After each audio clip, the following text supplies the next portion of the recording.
હોય છે તેવા આપણે છે તે કાજુ બિસ્કિટ બનાવવાના છે. તો તે કઈ રીતના બનાવવા તે હું તમને બતાવવાની છું. અને તેને છે તો તમે મહિના દિવસ સુધી તમે સ્ટોર કરીને રાખી શકો છો. એવા આપણે બિસ્કિટ આપણે બનાવવાના છે. જેથી કરીને બ્લોગમાં કન્ટિન્યુ રહેજો. અને નવા હોય તો ચેનલ સબસ્ક્રાઇબ કરી દેજો અને કોમેન્ટમાં જરૂરથી બતાવજો તમને આ રેસીપી કેવી લાગી છે. આજે આપણે છે તે કાજુ બિસ્કિટ બનાવવાના છે. તો તેના માટે થઈને અહીં આપણે છે તે પૂણા કપ જેટલો આપણે છે તે મેંદો લીધો છે. તેની સાથે આપણે છે તે તેનાથી અડધા ભાગનો આપણે છે તે ઘઉંનો લોટ લીધો છે. તો તેને આપણે છે પહેલાં તો આપણે છે તે મેંદાને આ રીતના નાખી દઈશું. અને તેની સાથે આપણે છે તે ઘઉંનો પણ લોટ છે તે નાખી દેવાનો છે આ રીતના. અને હવે છે તેની અંદર આપણે બધી વસ્તુ નાખી દઈએ. મસાલા કયા કયા નાખવાના છે તે. તો તેમાં આપણે છે તે 1 ચમચી જેટલું આપણે છે તે જીરું નાખવાનું છે. અને તેની સાથે આપણે છે તે 1 ચમચી જેટલું આપણે છે તે અજમાને પણ નાખવાના છે આ રીતના. અને હવે છે તેની અંદર સ્વાદ મુજબ આપણે મીઠું એડ કરવાનું છે. ઝાઝું નથી નાખવાનું. જે પ્રમાણે તમે ખાતા હોય છો ખારું તેમ પ્રમાણે નાખવાનું. અહીં આપણે છે તે 1 ચમચી જેટલું આપણે મીઠું નાખી દીધું છે. તો એ બધી વસ્તુને છે તે સારી રીતે મિક્સ કરી લઈએ પહેલાં તો આ રીતના. અને પછી આપણે આગળની પ્રોસેસ કરવાની છે. જો મેં અહીંયા ઘઉંનો લોટ નાખ્યો છે તેની જગ્યાએ તમે લોકો છે તે રવો પણ નાખી શકો છો નાખવો હોય તો. અને આપણે છે તે આ બિસ્કિટ છે તે એકદમ ખસખસતા બિસ્કિટ બને છે. એકદમ જેમ કે બજારમાંથી લીધા હોય છે તેવા ને તે બજારમાં હોય છે ને બાળકોના ફેવરિટ બનતા હોય છે તેવા જ આપણે ઘર બેઠે બનાવીએ છીએ. તે પણ છે બાળકોના ફેવરિટ જ બને છે આ રીતના બનાવો તો. તો હવે છે તેની અંદર આપણે છે તે નાખવાનું છે તે છે તો અહીં આપણે છે તે તેલ લીધું છે ગરમ કરેલું. તે આપણે નાખી દઈશું આ રીતના. 4 થી 5 ચમચી જેટલું આપણે તેલ નાખવાનું છે. ઝાઝું નથી નાખવાનું. હવે તેને છે સારી રીતના મિક્સ કરી લઈએ. તેલ છે તે ગરમ તેલ લીધું છે આપણે. તો અહીં તમે જોઈ શકો છો કે આપણે છે તે તેલને પણ નાખીને છે તે મોણ દઈ દીધું છે આ રીતના. ને આ રીતના આપણે કરીએ છીએ તો છે તે આપણે છે તે લોટ બધો ભેગો થઈ જશે તો આપણું પરફેક્ટ મોણ દેવાઈ ગયું છે. કેમ કે વધારે તેલ નથી નાખવાનું. હવે છે તેની અંદર આપણે પાણીથી છે તે આપણે લોટ બાંધવાનો છે. તે ઢીલો ન થઈ જાય એ ખાસ ધ્યાન રાખવું. નકર થોડું પાણી નાખી અને છે તે લોટ બાંધી લેવો.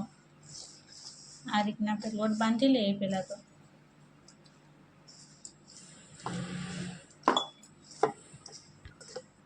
તો અહીં તમે જોઈ શકો છો કે આપણે છે તે સરસ મજાનો છે તે લોટ બંધાઈ ગયો છે. આ રીતનો જ બાંધવાનો છે. બહુ ઢીલો નથી બાંધવાનો. તો હવે છે તેની ઉપર આપણે છે તે તેલવાળો આપણે છે તે હાથ કરી અને છે તે આ રીતના આપણે તેલ લગાવી દઈશું. ઝાઝું તેલ નથી નાખવાનું. અને તેને મથી નાખીએ આ રીતે. કેમ કે આપણે મૂળ દીધેલ છે એટલે તેલની તો જરૂર ન પડે. છતાં પણ આપણે છે તે તેલ થોડુંક નાખી દીધું આ રીતના લગાવી દીધું. હવે છે તેનો આપણે મોટો એવો લુવો વારી લેશું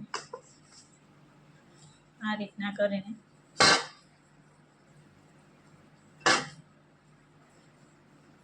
કે લુવો વારીને આપણે એક મોટી એવડી આપણે છે તે રોટલી બનાવવાની છે.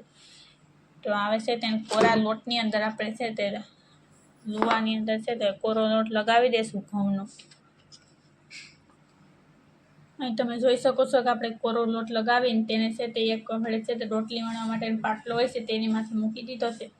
અને તેને આપણે છે તે વણવાની છે આ રીતે. તેને વણી નાખીએ. કઈ સાઈઝની વણવી તે હું તમને બતાવવાની છું.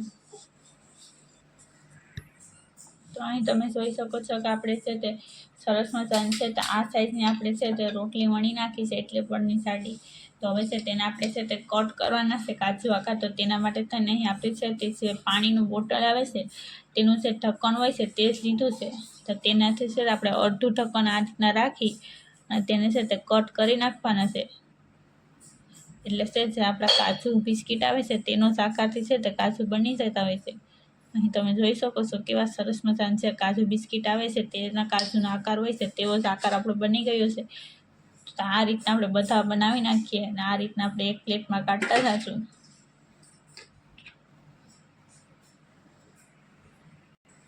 અહીં તમે જોઈ શકો છો કે આપણે છે તે કાજુ બનાવીને રેડી કરી નાખ્યા છે લોટમાંથી. તો હવે તેને તરવાના છે. તો કઈ રીતના તરવા અને કેવા તરવા તે હું તમને બતાવું છું. તમે જોઈ શકો છો કે આપણે છે તરવા માટે થઈને તેલ છે તે કઢાઈમાં ગરમ થવા મૂકી દીધું છે. તો તેલ ગરમ થાય પછી આપણે નાખવાના છે કાજુ. અને ક્યાં સુધી નથી નાખવાના. તો તેને ગરમ થવા દઈએ.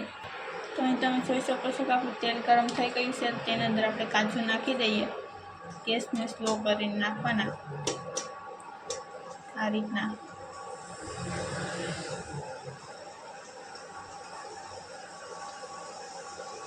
અહીં તમે જોઈ શકો છો કે આપણે છે તે કાજુ નાખી દીધા છે. તો તેને આ રીતના આપણે હલાવતા રહીશું. એટલે છે તે ચારેય પર છે તો ઉપર નીચે બંને સાઈડ છે તે તરાઈ જાય. અને ગેસની ફ્લેમથી એ ખાસ ધ્યાન રાખવું કે છે તે સ્લો રાખવાની, જેથી કરીને છે તો આપણા છે તે કાજુ છે તે અંદર સુધી છે તે તળાઈ જાય.